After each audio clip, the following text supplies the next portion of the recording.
Okay, I think we can start this evening's proceedings. Thank you very much for alternatively staying outside and having a wonderful spring evening rather than coming in here. But we're very pleased to see you. This meeting was very much self-organised by our very active postgraduate and postdoc food group here in the university, and I'm pretty keen to chair it, and I'm very pleased to chair it for them and for the school here and the institute. The topic, of course, is very topical, and if I may just say 2 or 3 words of introduction before I introduce the panel. This is a meeting which is a round table event. We're not having any PowerPoints, I discovered this morning. But I'd just say a few words about the Horsemeat scandal.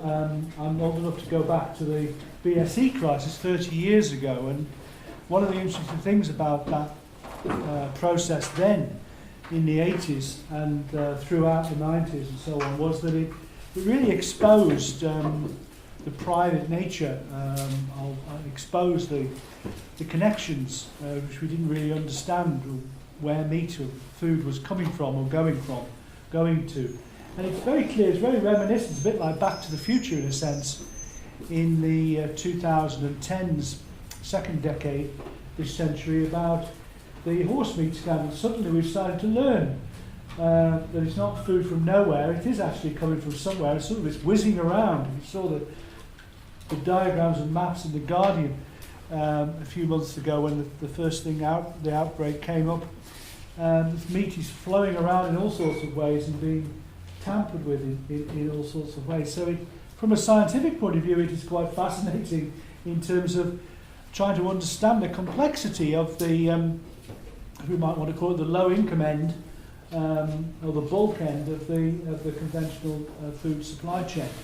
I think there are three key issues which it illuminates, which are more than just the particular case of contamination by what might be some rogue traders of horses or whatever.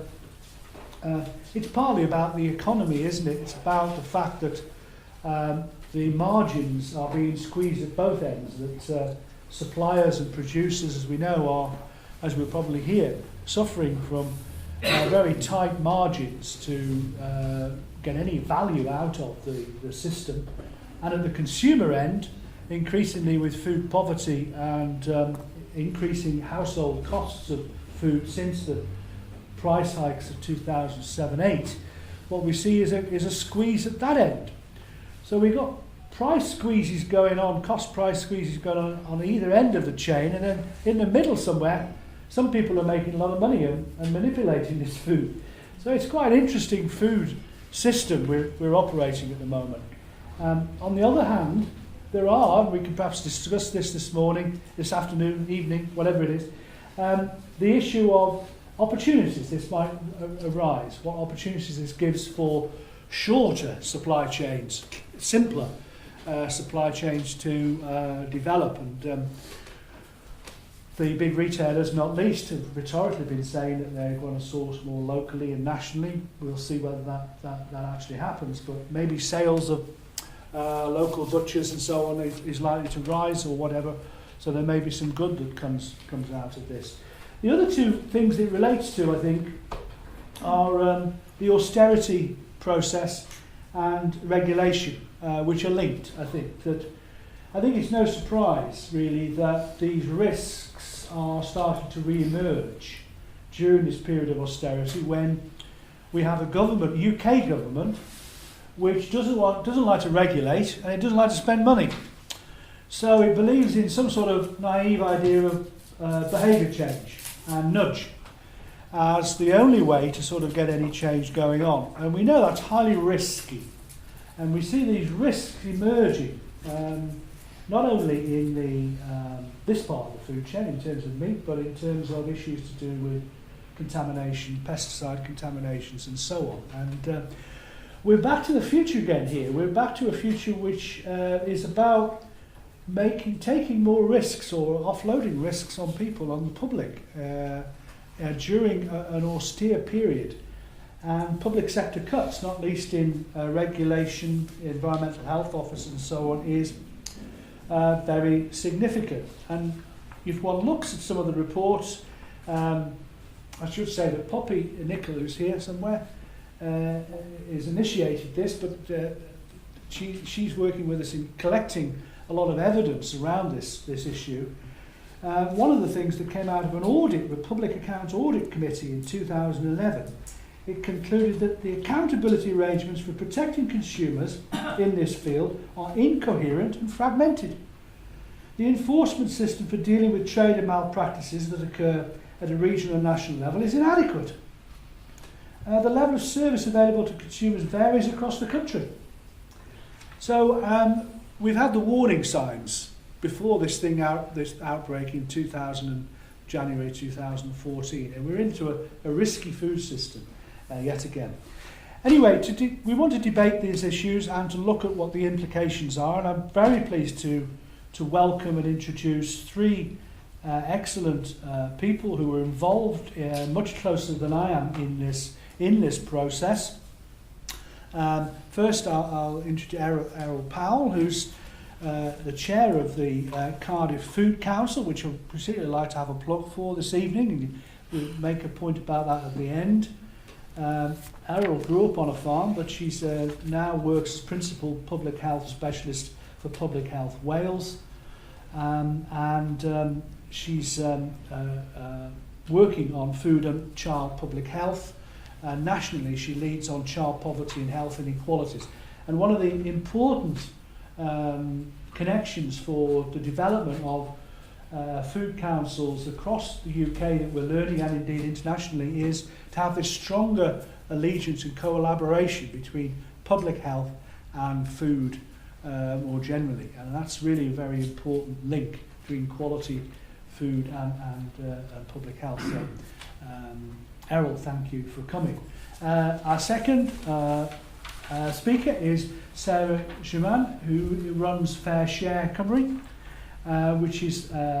which does a really important job, I think, a new job for 2 years or so in this field, which is in this missing middle.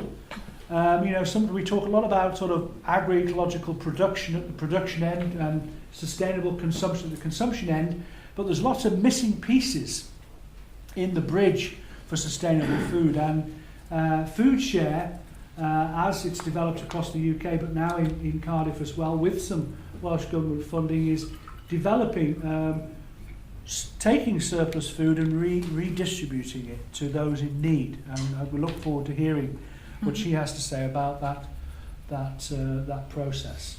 And then thirdly, we have John Thomas from Merthyr, but also he runs an organic farm and has done for quite a long time there.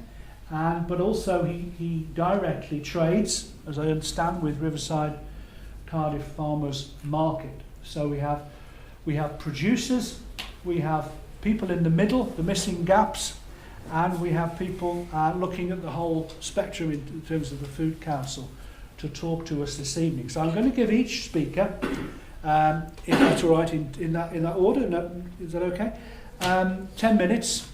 And then we're going to run that for 10 minutes each, and then we're going to have a round table, an open Q&A session and discussion on this very important topic.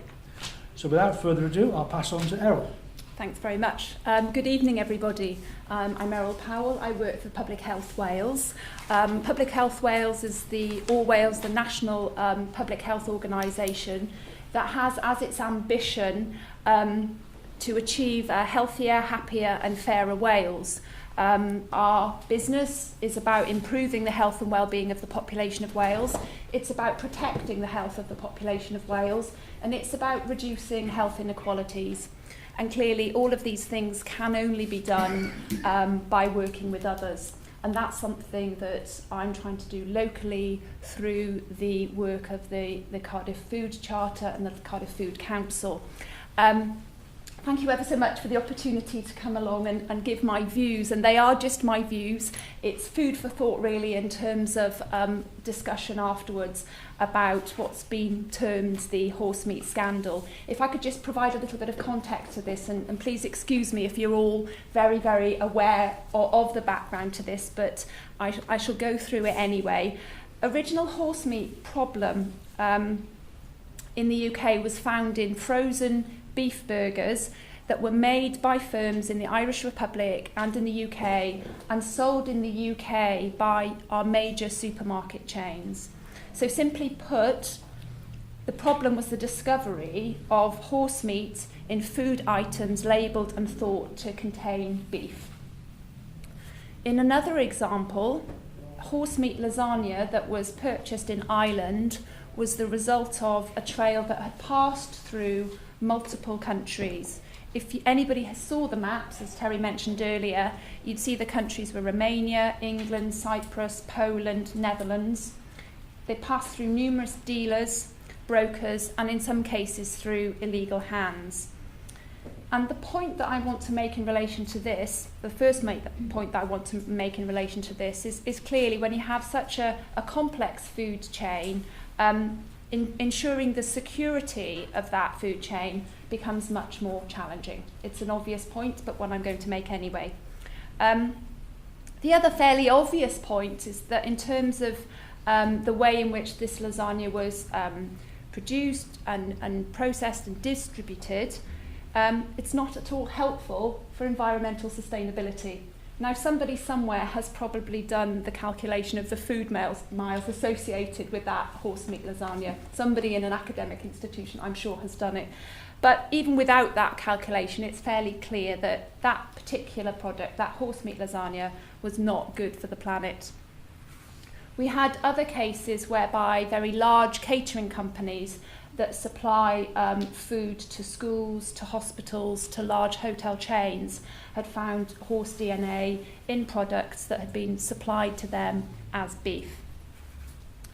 And the point that I want to make now is that in terms of the problem is one of food fraud and not one of food safety in this particular instance. Most of you will know that horsemeat is perfectly edible, and that the horsemeat products mentioned in these particular cases posed no threat to human health. And one of the things that's quite interesting about this debate, and something that came out in the media, I think, is some of our cultural taboos about eating horsemeat. And one of the phrases that sticks in my head from one of the commentators was somehow the mingling of the equine and the bovine really clashes with our cultural identities. But that's not a point I particularly want to pursue now, because I don't have that long, and this may be something that Sarah's going to pick up. So, given that horsemeat is edible, why did we have the outcry? Was it about the food miles, or was it about the fact that these particular cases of food fraud highlight maybe a lack of knowledge in the general public about food and where it comes from? And when we have a scandal such as this, we learn quite a lot about industrial food production practices. The spotlight is shone on them in a way that worries and shocks the general public. And confidence is then shaken in the whole system, from the supermarkets to the regulators. Another point that I think really worried the public, and this is something that Terry mentioned, is the belief that the motives behind this food fraud was financial gain. So horse meat is cheaper than other meats in some countries, and in a climate such as ours at the moment, where there are pressures for cheaper meat, processors will be tempted, or it may be inclined to substitute beef or other expensive ingredients for cheaper ingredients. And this isn't something that's unique to this particular food fraud. It's something that goes on with rice, for example. Also of note here, and this is something that Terry mentioned, is the fact that it is the bottom end of the food market that tends to suffer most from food fraud.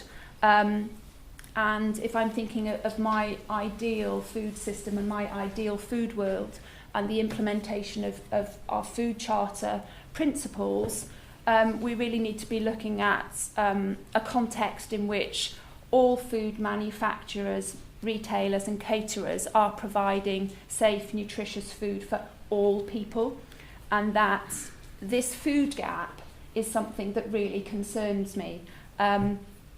Safe, nutritious, tasty, traceable food shouldn't just be the privilege of those that can afford it. It should be something that's open to all. So moving on then, what's happened as a result of this? What are the implications and what can we take from it? Confidence in food safety has undoubtedly been damaged. Public trust in the regulatory authorities to ensure the security and the traceability of food has been dented.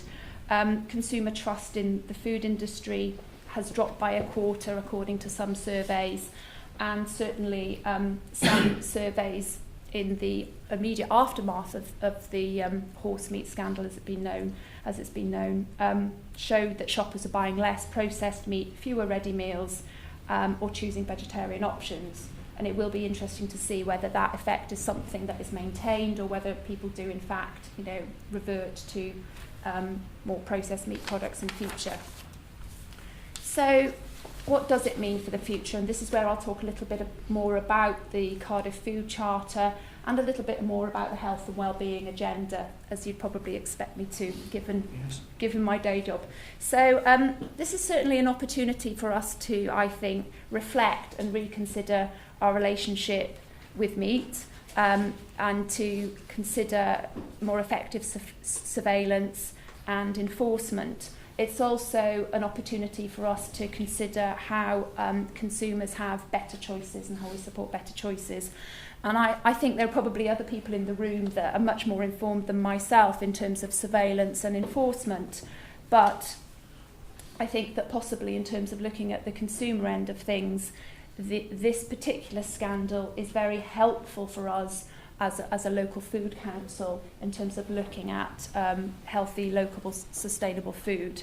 In essence, our food charter that we have established for Cardiff urges people and organisations within the city to think more about food, to think about what they eat, to cook more meals from scratch, to waste as little as possible, to buy their food locally from independent retailers. It encourages people and organisations to serve healthy, sustainable food, including to employees, and to procure more local food, and to look at growing, cooking and eating fresh food together. So it's also about a celebration of food, the positive aspects of food.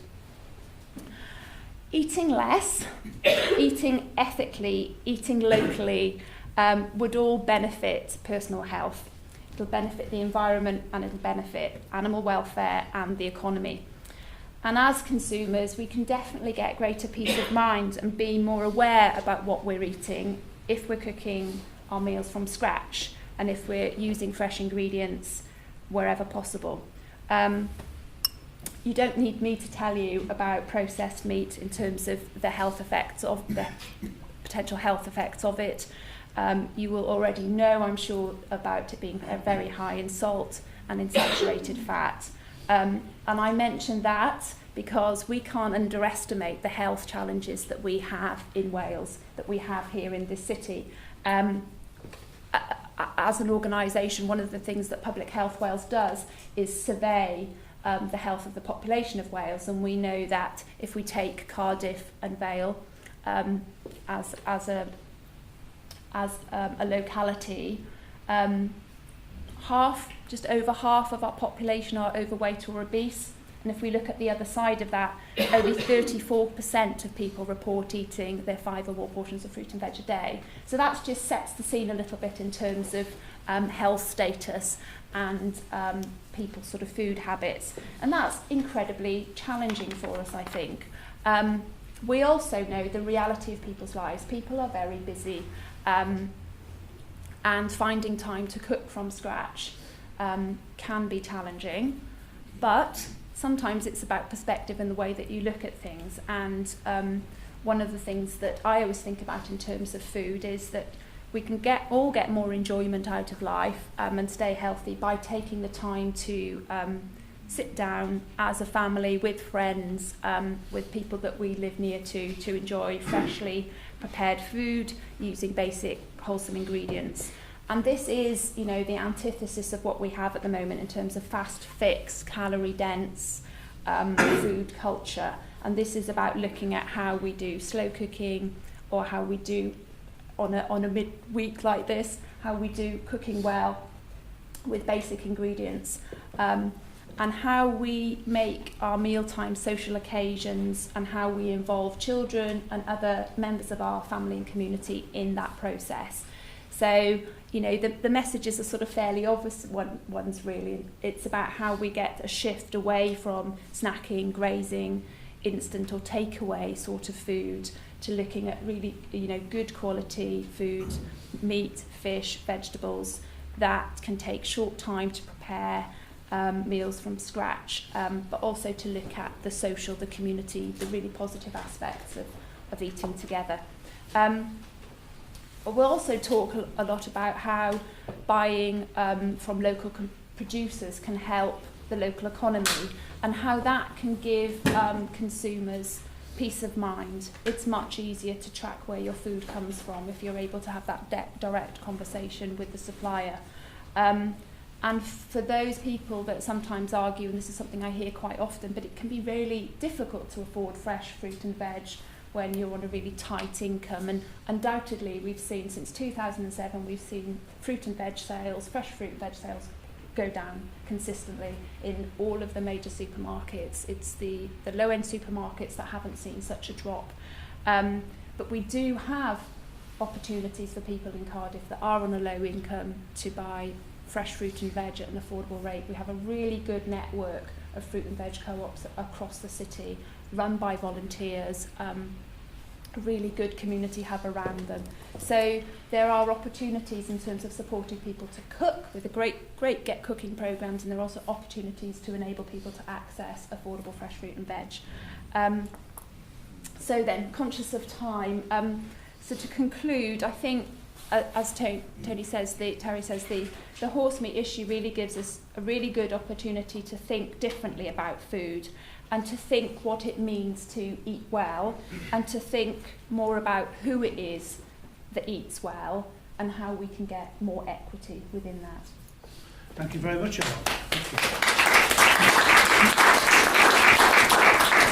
I'll pass on now to Sarah from Fareshare. Okay. I was going to start with a little bit about who we are, because not everybody knows who we are. We're a Welsh charity, and we aim basically to alleviate food poverty through tackling food waste. We're part of a network of organisations across the UK, called Fareshare franchises, basically, that overall have over 15 years experience of working with the food industry. We in Cardiff have been going for just under 2 years operationally. The original Fareshare project came out of a project run by Crisis, which is a homeless charity, back in 1994, and it's been running as an independent organisation since 2004. In Wales, we've got 2 depots, one just outside Cardiff in Wentlwg, and the other's based in Llandudno Junction in North Wales. We take edible, surplus, fit-for-purpose food from the food industry, food that would otherwise have gone to waste, and for a variety of reasons. It might have been put in the wrong packaging, it might have a short shelf life on, and it's been overproduced because the producers are making enough to supply the supermarket's demand. There may be a dented tin on a pallet, and we take all that surplus food and then redistribute that to organisations that feed people in need. All the food we take is safe to eat, it's all in date, and most of it has never even seen a supermarket shelf. It comes from the producers, the majority of it. We work within stringent guidelines with regards to the food we take in, how we handle it, and we're also regularly audited as well. We generally take in large quantities of food. We may have 10 pallets of fruit juice come in, which is a lot more than a small local organisation can take in. We basically then act as a bit of a warehouse and a wholesaler, breaking that up into smaller amounts that the organisations we work with can handle. Our what we call community food members include places such as the homeless hostels, such as the Huggard Centre and the YMCA in Cardiff, women's refuges, community cafes, food banks, food co-ops, whole range of different organisations that are feeding a range of people in need. We also provide volunteering and training and work experience opportunities, and some of the people that we provide those opportunities to have come out of the organisations that we work with. So, for example, at the moment we've got about 4 people working with us that are currently residents at the YMCA hostel that are trying to get themselves out of their situation and back into work. Just to set a bit of the Welsh context, we estimate that there's around 400,000 tonnes of food wasted by the food industry in Wales each year. In contrast to that, there's about 200,000 people in food poverty in Wales. If only 1% of the food that's wasted is fit for human consumption, that's 4,000 tonnes of food, which would be enough to contribute to around 8 million meals. Through the Cardiff depot, last financial year, we handled around 238 tonnes of food, supporting 14 charities, with enough food to contribute to over 500,000 meals.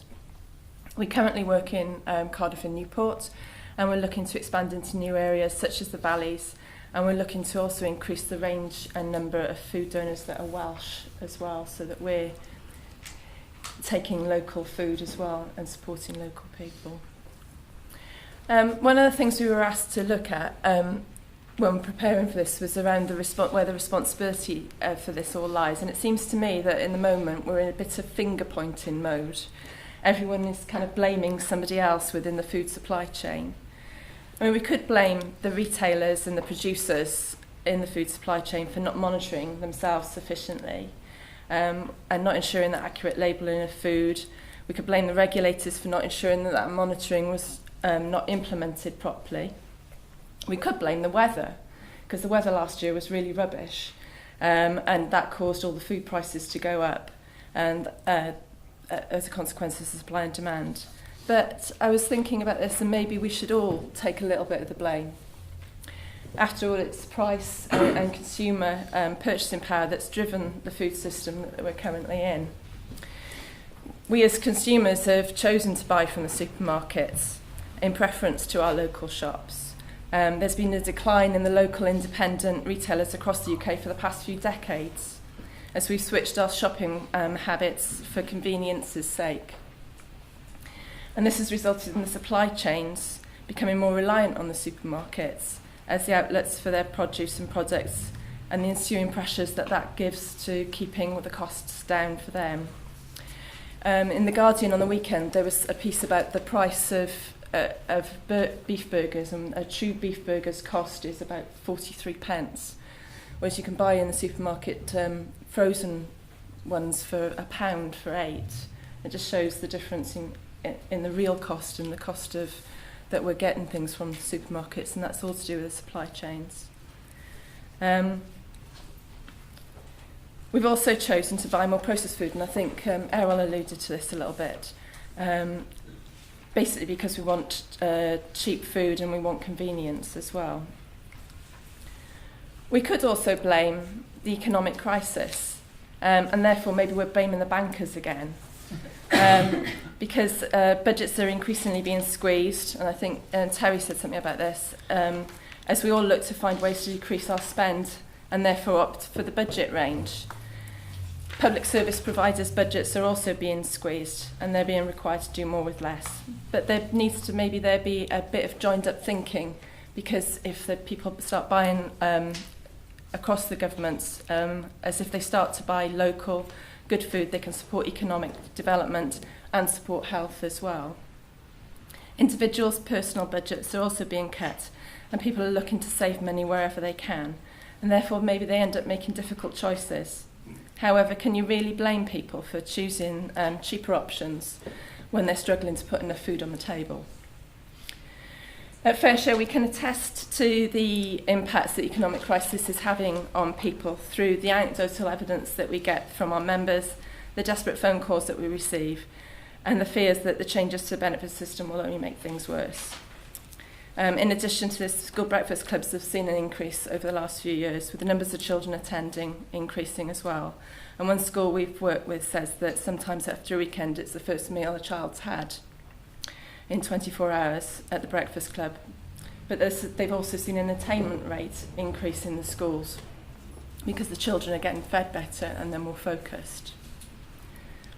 Fareshare nationally conducted a survey of charities and community projects that we provide surplus food to in September last year, and the results were staggering. 59% of them reported a sharp increase in the number of people needing food, but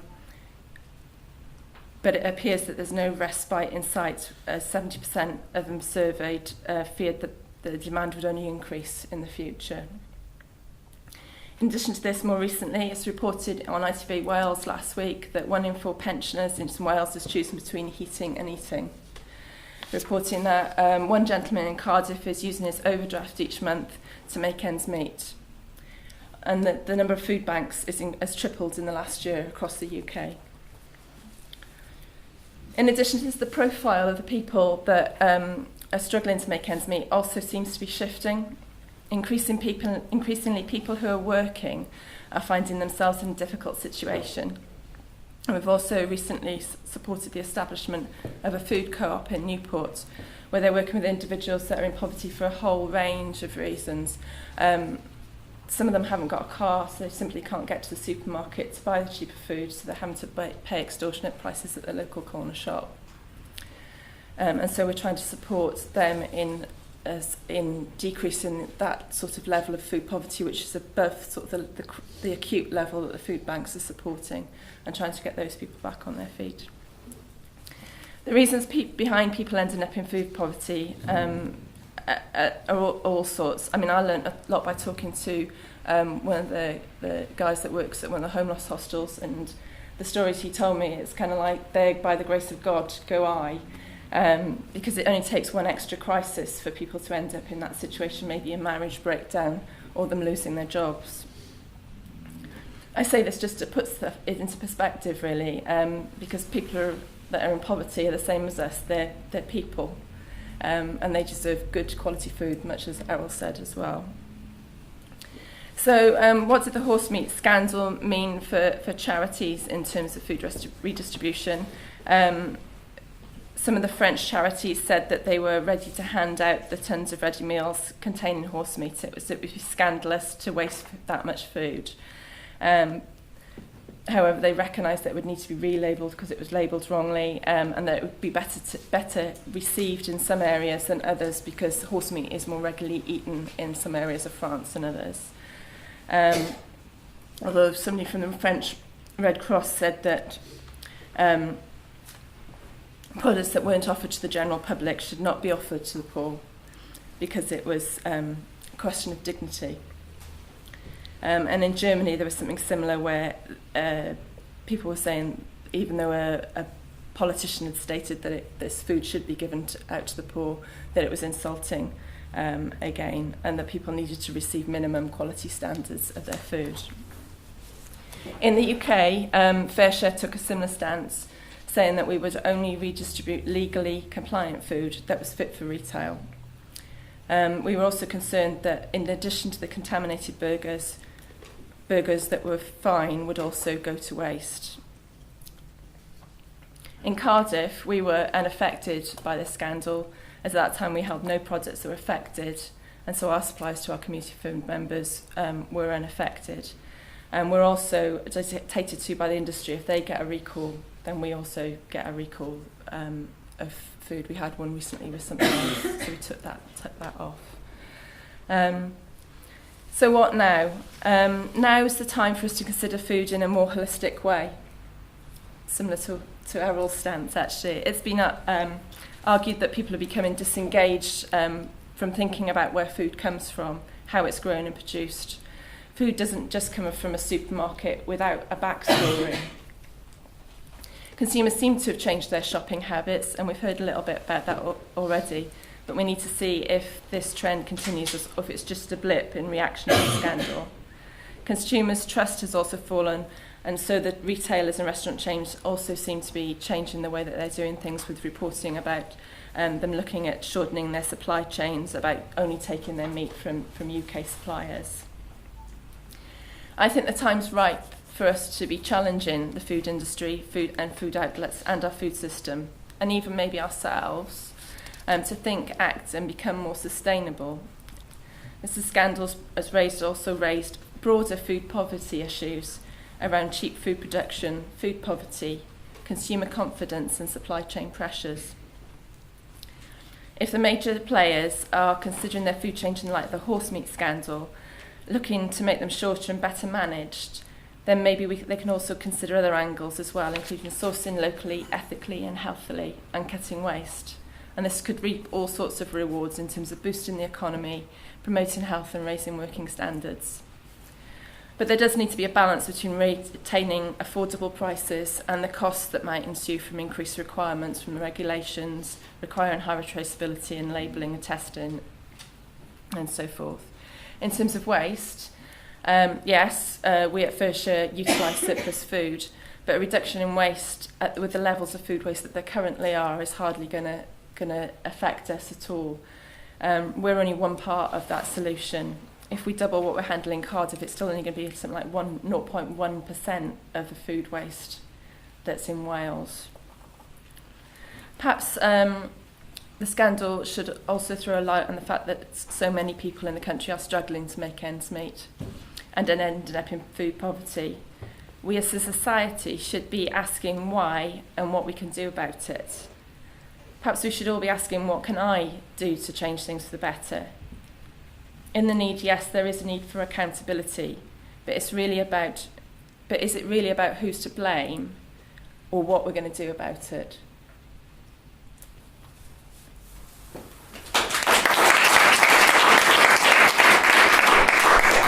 Thank you, sir. So we'll conclude now with John. Okay, thank you very much. I'll just take a minute or two to outline who I am and what we do as a business. My name's John Thomas. I come from an upland farm in the South Wales Valleys called Penrhiw. The farm's been in our family for at least 4 generations, and we farm beef and sheep, as we have done for quite a few years. So we are well versed in the difficulties and tribulations of farming in that area. The farm is about 180 acres, and I currently farm it in partnership with my wife Celia. In 1999 we took the decision to transfer our production from conventional to organic, and we went through the 2-year conversion process then. That was about the time that prices in livestock markets were rather poor. Farmers weren't getting very good returns for the stock that they were producing.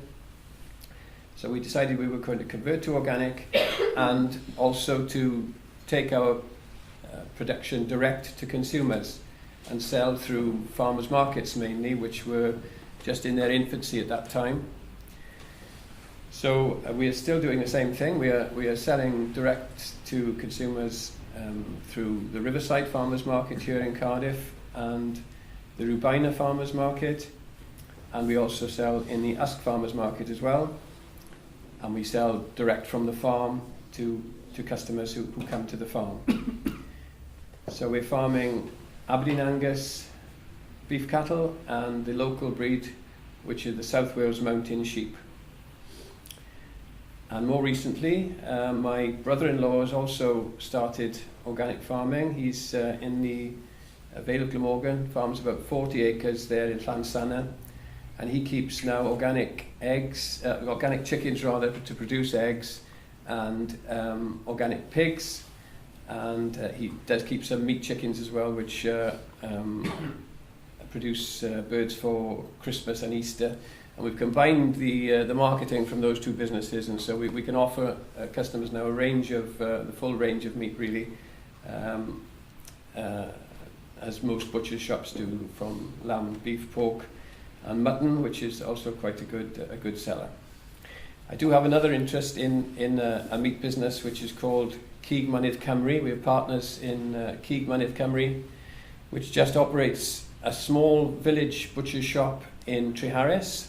And Cymru is a cooperative of 5 local farmers, and again they supply their own meat into that shop, mainly Welsh black beef, which most of the partners produce, and the South Wales Mountain sheep, and we buy in local pork as well from other local farmers. So that's what we do.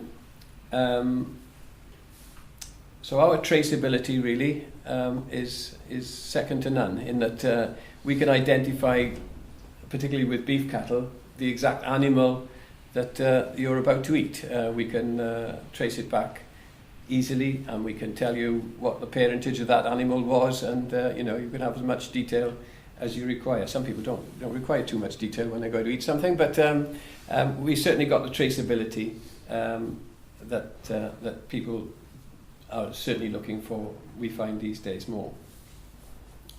So customers can have every confidence in the meat that they're buying from us.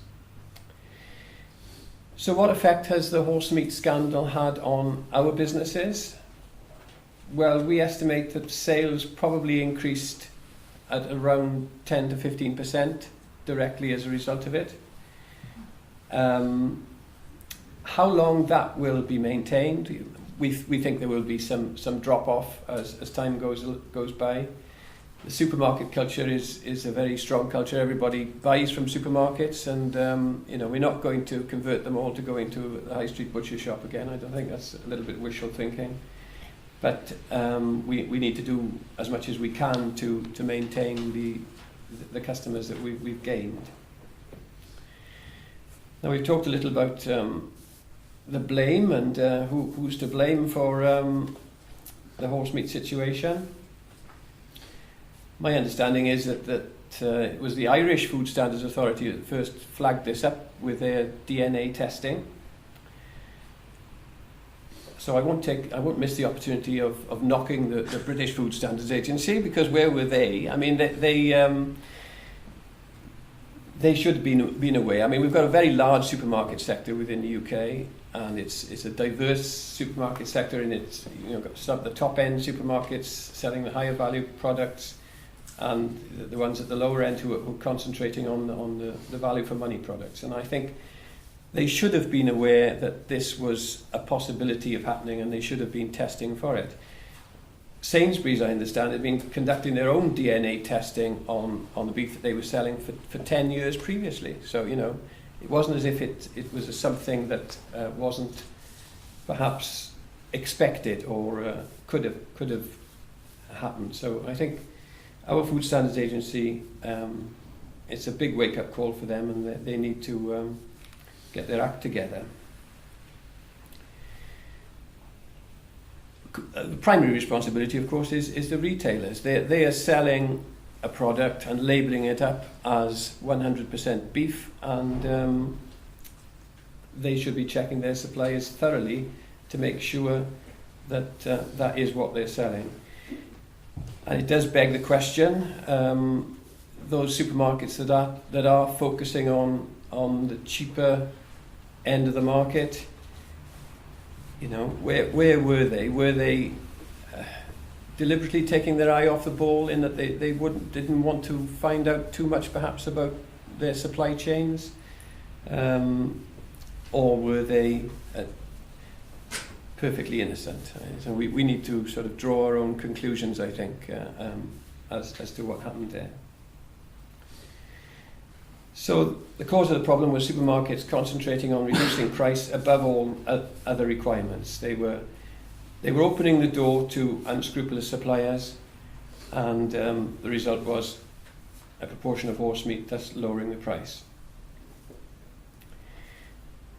And it was products like mince and burgers and the ready meals where the cost price on some of the ready meals or the retail price rather, was impossible to equate with reality. You know, when you looked at the price of beef and the price of the constituents that were supposed to be going into those meals,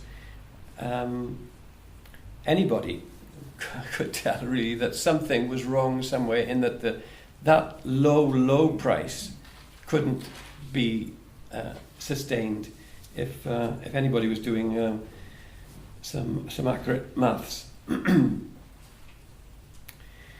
We've heard from Sarah about the charities not using some of the results of the scandal and the reasons for that. But one statistic I picked up on was, and it's mind-boggling really, that as a result of this particular horsemeat scandal, there were 18 million packets of processed food dumped and 13,500 tonnes of ready meals.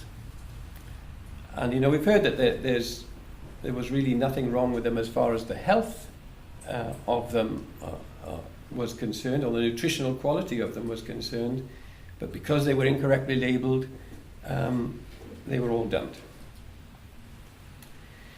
So there has been an impact on the trust that people have in the retailers who were involved in that, in the supermarkets particularly who were involved in that. And some consumers have changed their buying habits.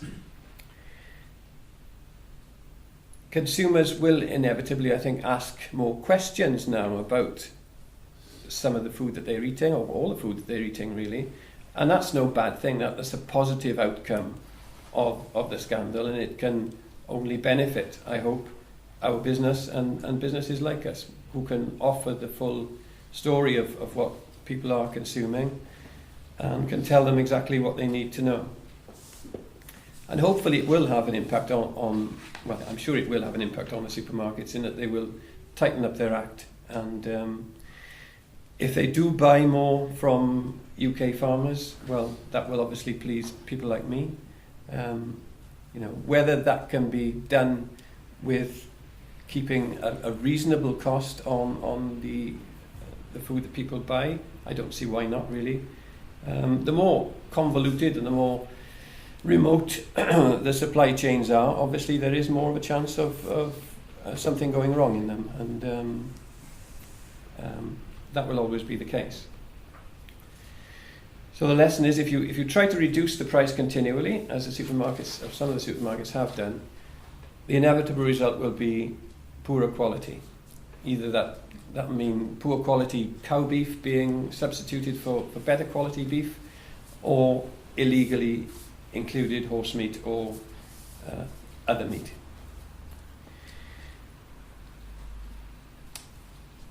So we've heard also about the convoluted supply chains that were involved in this, and meat being transported across national borders, mixing of batches of meat from many different origins. It makes really the traceability of what people are consuming practically impossible, and again, it's a completely unsustainable system, and you know, we need to get away from that, I think.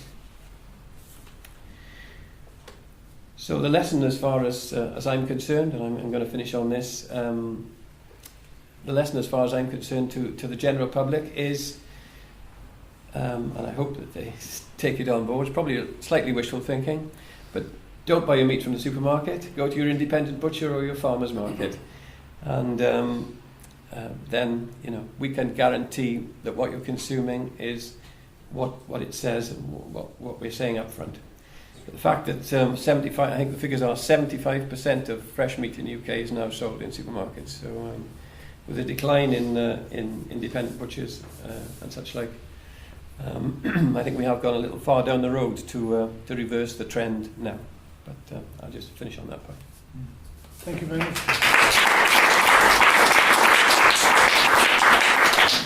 Okay, I hope you'll agree we've had three very thought-provoking and reflective accounts of the issues, and also some insights into the different organisations and so on, and responses that they are making as individuals as well, which I think is really interesting, in the sense that all three are cross-cutting and short-circuiting rearranging connections within the food system in a new and revised way.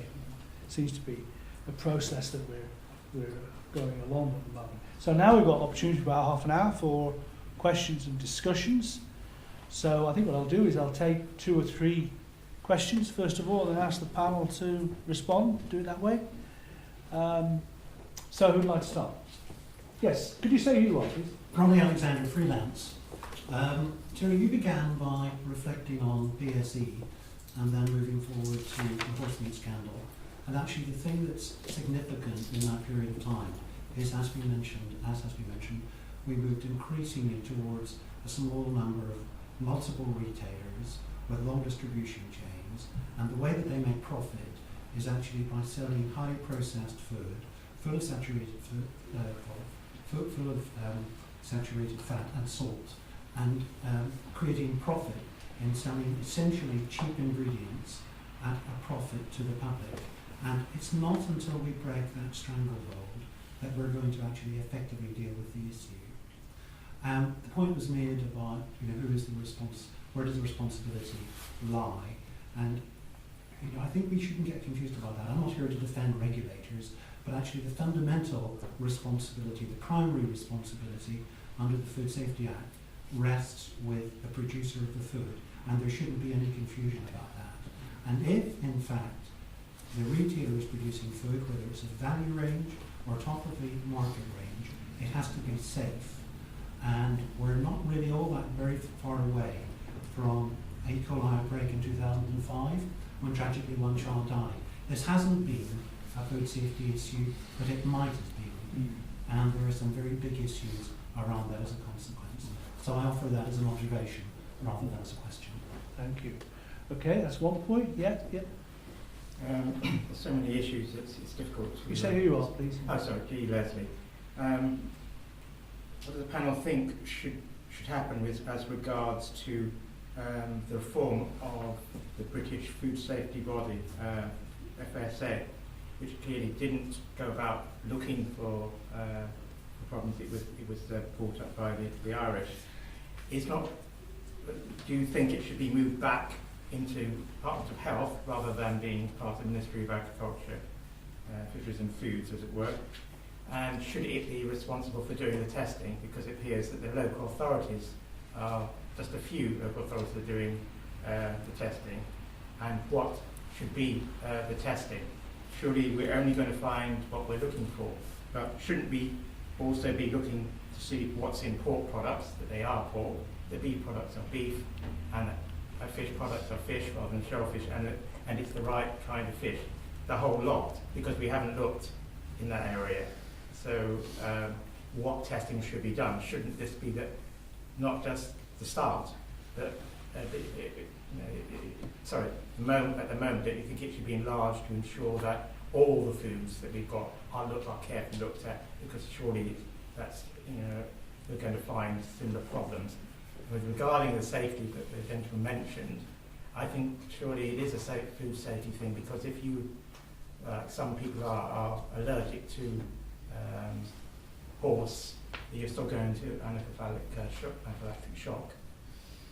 And there are people's religious sensitivities who would be greatly affected by knowing that a pork product has beef in it, or vice versa. So do you not think these things desperately importantly need to be looked into? So I mean, the race horses were sourced from Northern Ireland, and there's race horses from the USA. You go into food chain and people saying that it's safe. You have cocktail effectively. So many issues. Okay, thank you. Yes. There's been no mention made of the health hazard due to the use of race horses who've been treated with chemicals that were not suitable for humans. I'm a bit surprised at that.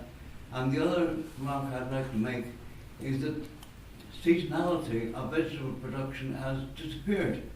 You go to the supermarket, you can buy strawberries at any time of the year, whereas 70 years ago you bought strawberries when the strawberries were in season.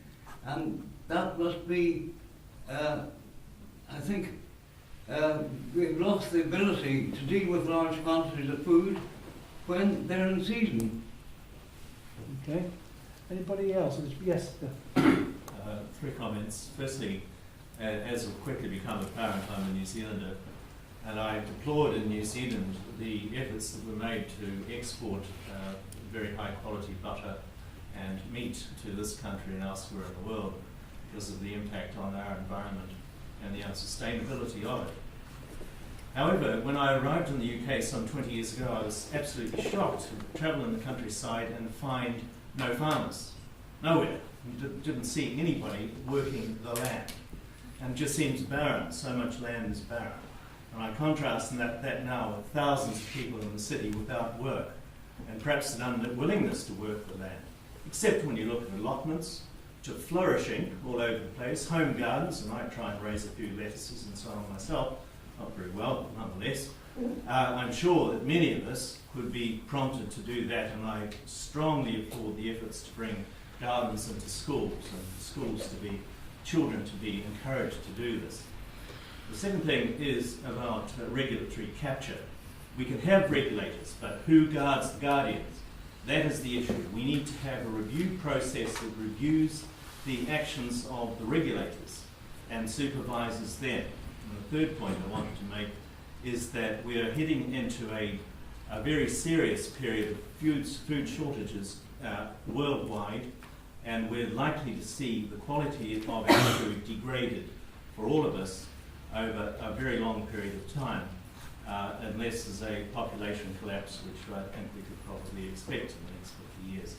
Now, this is going to put severe strains on any effort to maintain food quality for very long at all. And we need to think about the resilience of our food systems as much as the purity and the safety and security of them. Thank you. I'll ask the panel to take any reactions to those points relating to sort of food safety, food shortages and so on. There's an awful lot there, really, isn't there, in terms of the points that you've made, and maybe if I sort of work backwards in terms of the point you made about food security and food resilience, and this is, I feel, nowhere near as high a priority as it needs to be in the UK or here within Cardiff. Here within Cardiff, we don't have an emergency plan that would cover food security. There is no master plan in place in the way that we have a plan for other sorts of emergencies, outbreaks or accidents, in those sorts of major incidents. So that's certainly something that we need to raise awareness of in terms of its importance. As part of an ongoing process, I think some of the work that we're trying to do through the Charter is about how do we ensure greater food security within our city. How can we become more reliant, more resilient? But there's certainly a much bigger picture in terms of how we have robust plans in place to deal with food resilience and the crisis that may emerge. Many other points made here. I mean, one of the points that you made here, or questions that you posed, was about the reform of the Food Standards Agency and whether we should, explore transfer of agencies' responsibility going from Department of Agriculture to Department of Health, for example.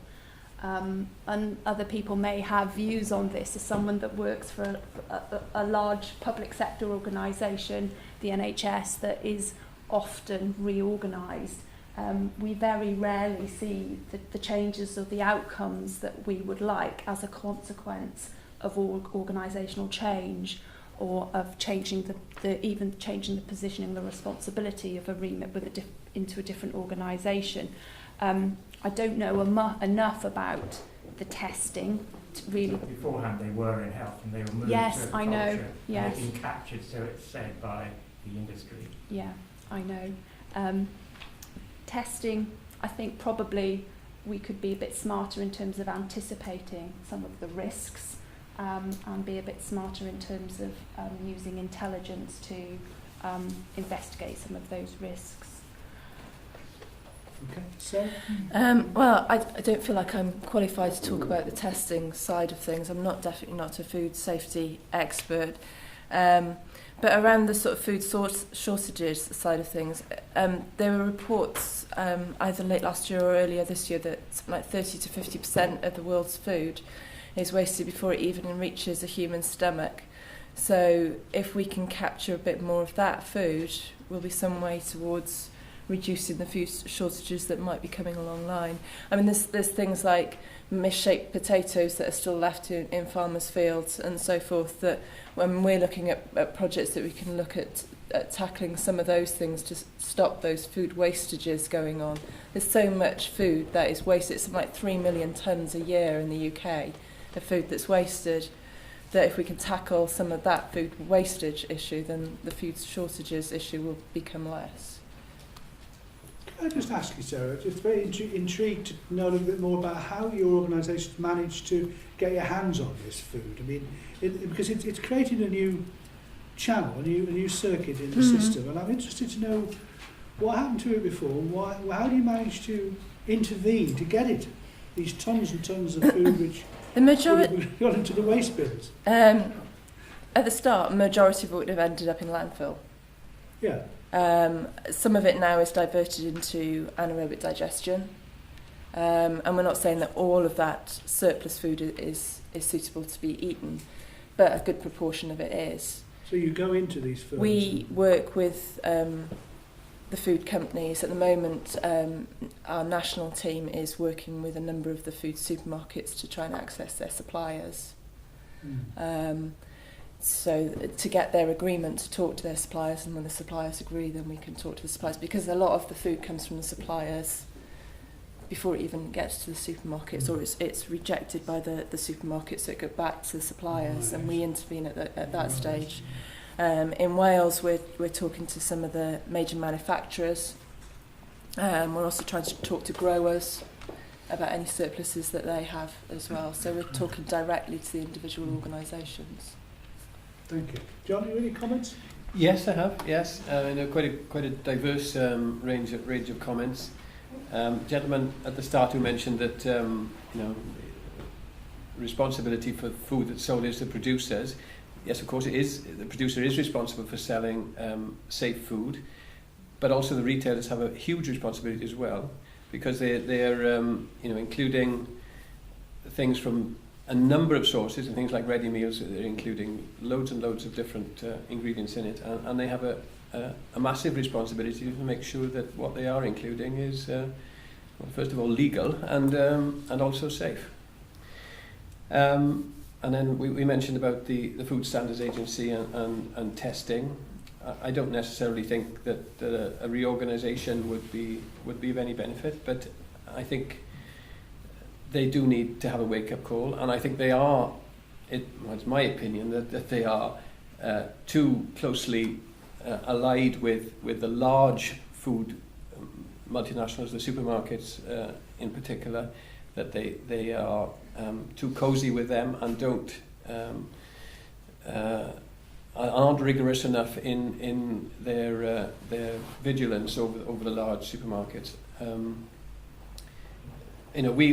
Small businesses get quite rigorously tested by local authorities, and they have the power to come in and keep a very close eye on what small businesses are doing. But that doesn't seem to, because the large supermarkets are really outside the range of the local authorities. There doesn't seem to be the same vigilance from the Food Standards Agency as to what they are doing. So do you think some organisation, be it the supermarkets, be it the FSA, be it local authorities, should be mandated to test to prove that all foodstuffs are what they are claimed to be? Well, they're called the Food Standards Agency, so they should be ensuring food standards, in my opinion, and that should be their primary role. But it doesn't seem to be happening. And then somebody also mentioned about the safety issue as far as horse meat is concerned, and of course there is a safety issue. It was a legally included horse meat, so we don't know how that's been slaughtered and how it's been treated, and it could be contaminated with phenylbutazone, which is a carcinogenic, and was proved to be a carcinogenic substance. So there is an issue there. And also, we were mentioning about people becoming divorced from producers of food. And I think that is a huge problem, that people don't understand at all how the food gets to the supermarket and the background of that. And I think farmers have got a big blame issue there, that we've sort of concentrated on increasing in size and providing large quantities of food to the buyers, but we have divorced ourselves from the consumers, and we haven't done enough re-education of consumers and got children onto farms from schools and that sort of thing. So people have become more and more divorced from producers, and I don't think that helps at all when we try and educate them a bit more about what happens with food these days. It's time to put the rural and the urban back together again, isn't it? It is. We've broken it up into two chunks. And Yeah. Mr. Tony Griffiths has twitted me and said, do you think the industry has a skills issue problem? Skills is an important issue in this regard. Anyway, we'll take some more questions. Yes? So, Ian Ward, and I'm from here at Cardiff. Just first say thank you all for coming along today. It's been really interesting. And I'm interested in really your ideas of responsibility.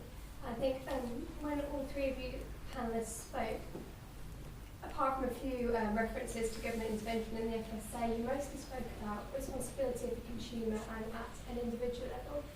And if I perhaps say just in defence of the FSA, I know that they are suffering from severe cuts at the moment, so the idea that they have the resources to implement really increased labour services is probably something that needs to be addressed at a government level also, so it's probably something to think about. But just the idea of individual responsibility brought me back to Terry's thought at the beginning about emerging changing behaviours. And I just wanted to know your thoughts on, well, how should you go about changing individual behaviour, and why is it that the individual should be responsible and not supermarkets themselves? That's a final exam paper question. Let's put that one back for a moment. Thank you, yes? I don't want to be an apologist for supermarkets, particularly, but the discussion seems to be the fact that the supermarkets are the producers of this food, but they're patently not the producers of the food. They don't make anything really. They buy it from their sheds. Their sheds. They buy it from producers. And although they expect cheap food, because we expect cheap food, it is in fact they were the ones who were duped. They're not the ones who actually wanted this stuff to be pork, or pork in the case of pork products, and horse in the case of horse products. So I think the discussion around let's blame the supermarkets is a false one. The other thing which I think I also want to point out is that this was all mince. Everything involved in this food product was mince. Steak, chicken, whatever, it wasn't touched.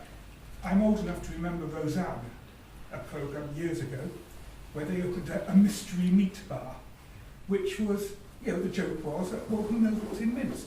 Does anybody really know what's in mince? But you can be pretty sure that it's going to be something pretty horrible if you're going to be buying a cheap burger. And frankly, I'd probably rather eat reasonable horse steak than bits of backbone or whatever it is that ends up in mince. So I think we need to be a bit more specific about what we're talking about, and not just say it's all meat done by the supermarkets. I mean, there's always been a problem in the meat industry about what you do with the fourth quarter or whatever. What do you do with this, and what do you do with it? And there's always a problem, because you disassemble the animal, and take the precious cuts one way and send the other bits off to China or whatever.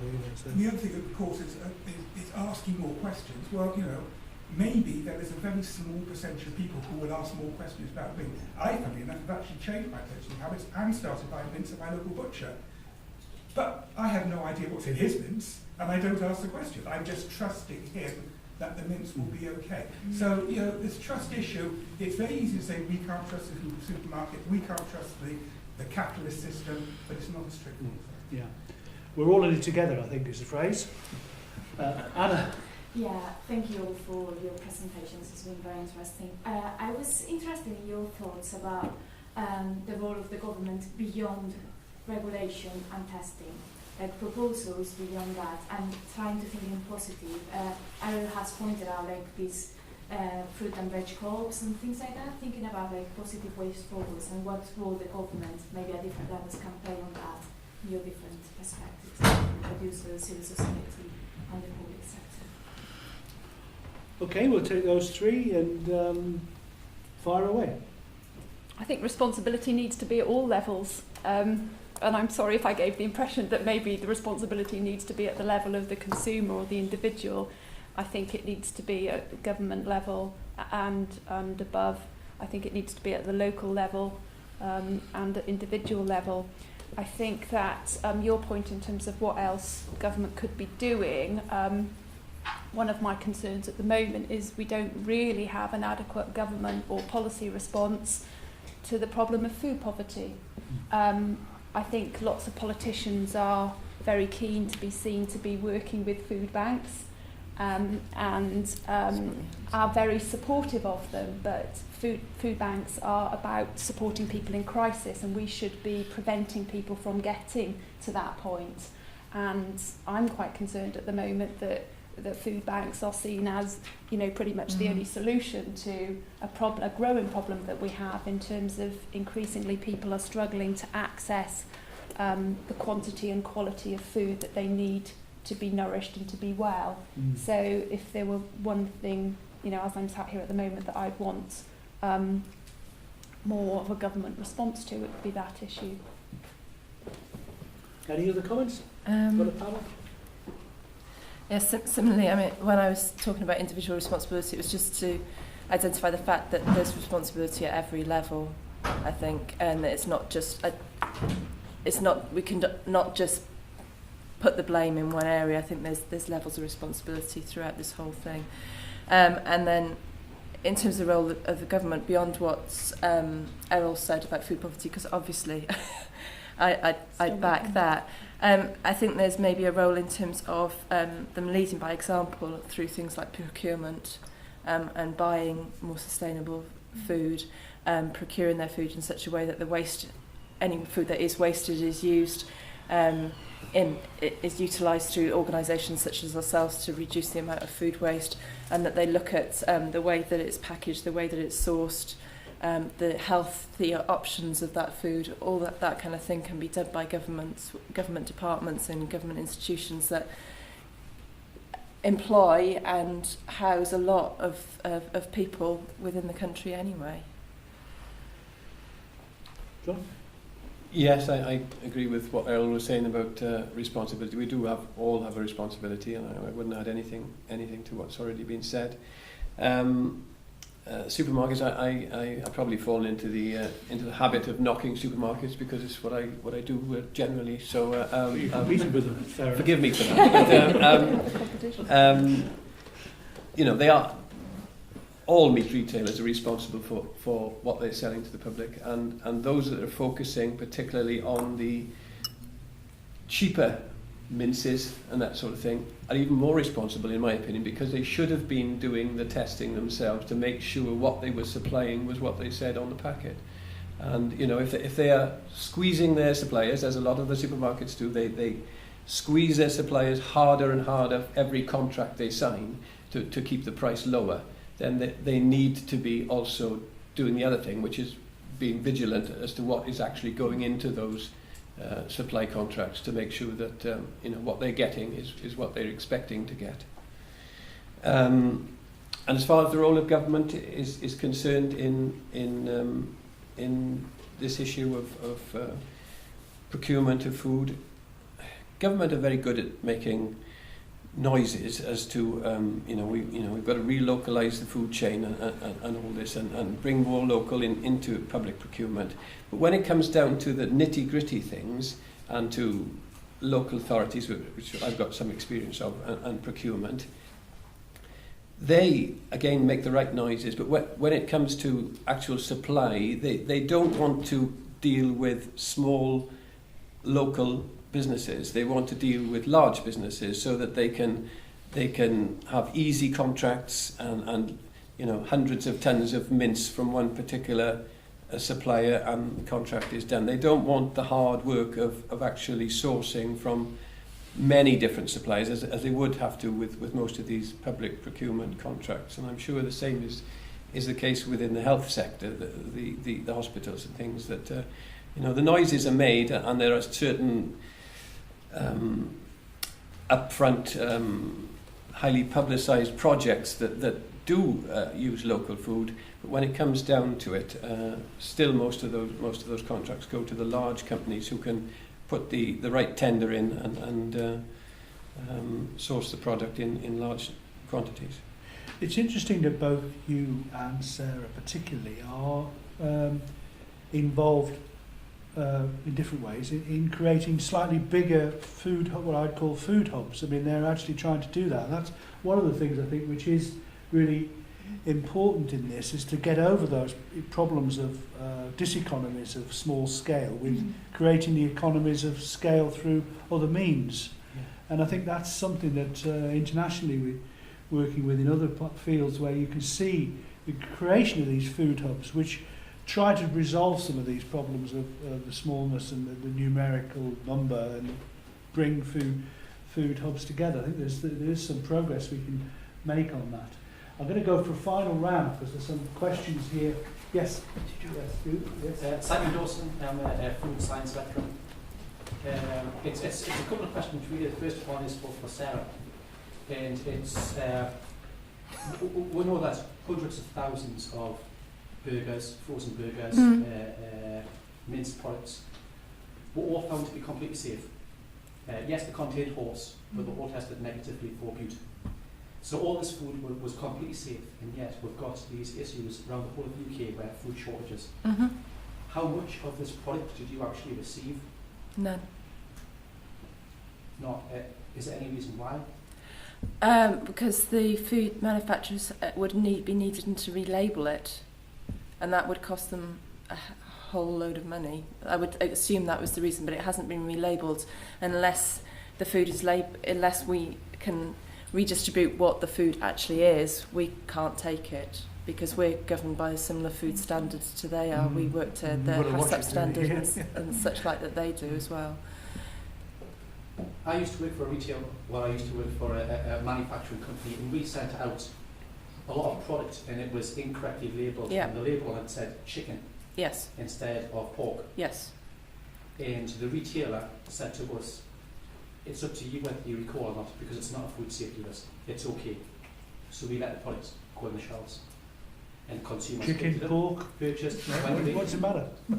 And they were no, and we've had food that has been incorrectly labelled, but we've been provided with the correct information for that product, so that when we give it to our community food members, we can give them the correct information, because they need to know what the ingredients are in case of food allergies and so forth.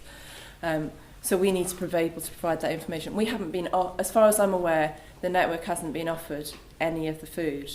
I mean, if we'd been, I completely understand for that, yeah. But I'm sure it wouldn't cost very much for someone to print a sticker with a little label and put that on, rather than throw away these hundreds of thousands of... I can't say why we weren't offered it. We weren't offered any of that food.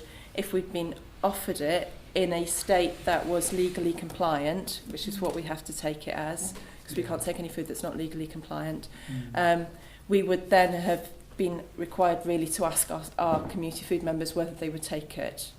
And they may or may not have said yes, because it was horse, and then that's down to them really whether they want to take that or not. But we, as a network, as far as I'm aware, haven't been offered any of that food. Well, some questions over here and one over there. So is it related to this or not? It's a comment. Okay, come on. Yeah, I just wanted to share, so you talked a little bit about public procurement. I'm working within One Health Board at the moment in Wales, and I was also working with the school. And I take on board your points about scale being a real issue. If you are catering for 2,000 or more people on a daily basis, you're absolutely right. You go into large companies is one of the kind of primary concerns of procurement professionals. But both those organisations I've been working in said for them there's been no issue with this horse meat saga. because they are very confident that they have short supply chains, generally speaking, and also they've had full assurances from all of their suppliers. So I don't know if they've actually tested the meat as such, but they feel that they have done the tests that mean that they can reassure their consumers, the school children and the hospital patients. And within both of those environments, they are dealing with very, very tight margins and very, very, money's very thin in the ground. So I'm just wondering if at that level they can be reassured that they are not part of the problem. Why can't other organisations come on board and reassure their consumers? Okay, I'll take the points across here then. Have a final round up with Hannah. Yes. I'm Hannah Pitt, PhD researcher here at the university. I have a comment and a question really. The comment is I think it's worth being clear when we're thinking about possible solutions. What is within the remit of the food industry and the food sector and what isn't? And I do worry that talking about food poverty tends to imply that people not being able to afford to eat good enough food is a problem of the food system, and actually it's not. It's a bigger structural problem about inequality and social justice. So I'd rather actually just talk about poverty and be clear that it's not a problem with the food system. And with that as the background, I wonder what people think about the borrowing the idea of minimum alcohol pricing as a way to kind of adjust people's consumption of alcohol. Would it work to do similar with food? So you couldn't sell burgers below cost, the cost of production, for instance. Taking it that poverty has got to be tackled elsewhere, therefore looking at paying appropriate prices so they people pay what food is worth. The last 2 points here. Yes. Thanks, Chair. And apologies for not introducing myself before. Neil Anderson's the name. The point I wanted to raise, and no respect, I don't wish to perpetrate any further insults to farmers, John. It's meat I eat and I strongly recommend. But I know where these farmers are. They're not in farming, of course. They're in seeing their lawyers and accountants and solicitors and so on. They're far too busy to be worried about food production. But what that suggests is that these farms are too large. The Archbishop of Canterbury is far too busy to manage more than about 1 hectare. I believe the Duke of Westminster is in a similar situation. What we need is a connection, certainly between the urban and the rural, as Terry was saying, but it needs to be through land reform. That's the only way. We must give people a stake in the land again. At the moment they're divorced from the land and means of production, and that's their source of our food, and we've lost it. We have around us up above Cardiff, south-facing slopes, which will probably be covered in barrack houses or executive homes or something of the like, when it would be quite satisfactory for market gardening and intense horticultural production. And we need to think about appropriate land use control, but we also need to think about giving people a stake in the land. I admire the fact that John's family's been on his land for 4 generations. That's what we need, a tradition of attachment to the land and nurturing of that land. Thank you. I'd just like to come back to a point that was made to my right in relation to the Food Standards Agency, and just say that I think it's important to recognise that in Whitehall we have a government and a government department through the Department of Business Innovation and Skills, which is actually predicated on lightening the regulatory load on business and earn recognition. And actually what this issue has brought to the fore is that business by and large cannot be trusted, and actually my submission would be that rather than reducing the regulatory load, even accepting the economic crisis and the duty to promote growth, we need to get regulation which is consistent and which is even across the piece, including the multiple retailers. Yeah, good point. Okay, I think I'm going to better leave it there. I ask the panel now, working them hard. I'm just going to ask you to round up on any comments you'd like to make about those diverse points there. I'd like to make a point about food poverty and what we don't have at the moment in terms of Wales and the issue of poverty is any sort of join up between our Tackling Poverty Action Plan, which Welsh Government have put together, and what's happening within Welsh Government in relation to food. there's no joined up thinking there whatsoever. So I take your point completely that actually the issue is poverty, and that's the challenge that we have within Wales, and that's what we want a policy response to. But there is also another way of looking at that in terms of what poverty means if you're trying to exist on a low income in terms of how you eat. And we just do not have that join up at a policy level at the moment. Looking at the watch, I'll let the others maybe comment on one of the questions. Any points to go with? I don't think I can really add to what you've just said, actually. It is about joining things up, and not just within government policies, but in actions as well. Because you'll find that there's a set of actions in one area, but there's another set of actions that need to happen over here, and sometimes those actions can almost be contradictory in some ways. Or there's the finance for this bit, but there's not the finance for this bit. It's just making those connections and making things join up and work better. But then that's the same for any issue probably that we would look at, whether it be the environment, whether it be almost everything. There just needs to be those connections made. Yes, I take the point you were making about poverty in relation to rather than food poverty. And if you look at the proportion of people's income over the years that they've spent on food, I mean, that's been declining for many years. The proportion that we actually spend on of our income that we spend on food has declined over the years to a great extent. So it's not food poverty as such. I think it's a legacy of the cheap food policy that we've had over the years, in that we've tried to keep food prices down all the time by whatever means, subsidising farmers or whatever means, and that now when food prices start to creep up because there are world food shortages coming up, that we're flagging up the issue of food poverty. And as you say, it's a general issue of poverty, and it needs to be tackled in a holistic way. Yes, I don't think I've got anything further to add. I hope Neil isn't suggesting that we break up all our farms and sort of distribute about only the larger ones. Only the larger ones. Well, I don't know how you're going to define large, because don't think that's a particularly good idea, Neil. Right, okay. Just the larger ones, John. Thank you.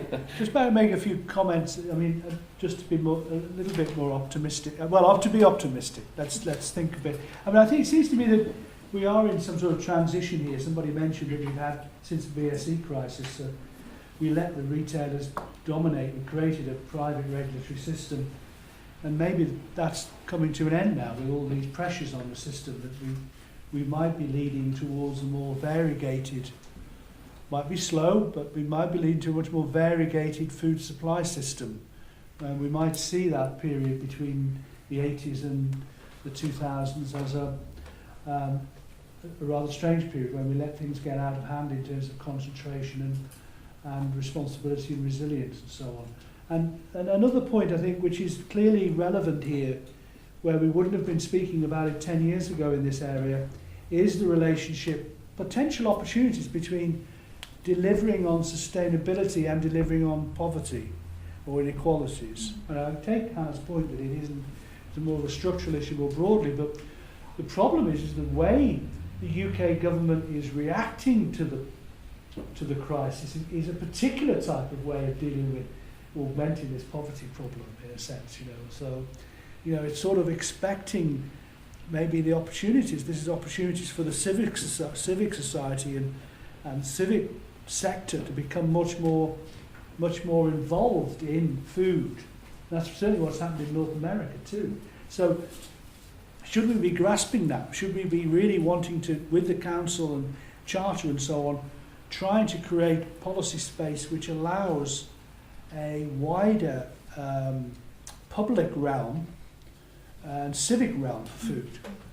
And that might be a very good positive outcome to have in this process. So we might have to maximise our opportunities, if you like, in this, as sort of neoliberalism withers away like some sort of zombie. We can get in and create more spaces for the sort of the work organisations like Fareshare and the Food Council and so on become much more significant in joining up the policies. So I think there are some opportunities in all this, and I take the point also about thinking through the rural-urban interconnections, what we might use the peri-urban areas for, and making these connections. Clearly John's doing it, he's supplying Riverside Market, but I mean, over the years I've been astounded at the almost a brick wall that is between the rural and the urban. You know, it's not helped by the common nobody's mentioned the common agricultural policy, fortunately, but the common agricultural policy is one regulatory system which really subsidises the retailers, the food processing industry. It subsidises farmers, but that gets passed on. It allows the food system to produce, to have cheap inputs in a sense, through the public purse. So I could carry on, but I'm not going to, and I'd just like to thank the speakers for all of their valuable insights. Thank you very much. It's very important, and particularly to act locally in Cardiff and the Cardiff region and Wales, of course, in this field, and we all want to participate in that. And two things, she may want to say a few words about the Cardiff Food Charter, which you can join if you're not already members individually as well as institutions, but also these debates will be taken further forward by a major conference on the 4th of June, which is, where's it being held? Is it being held here? Yes, it is.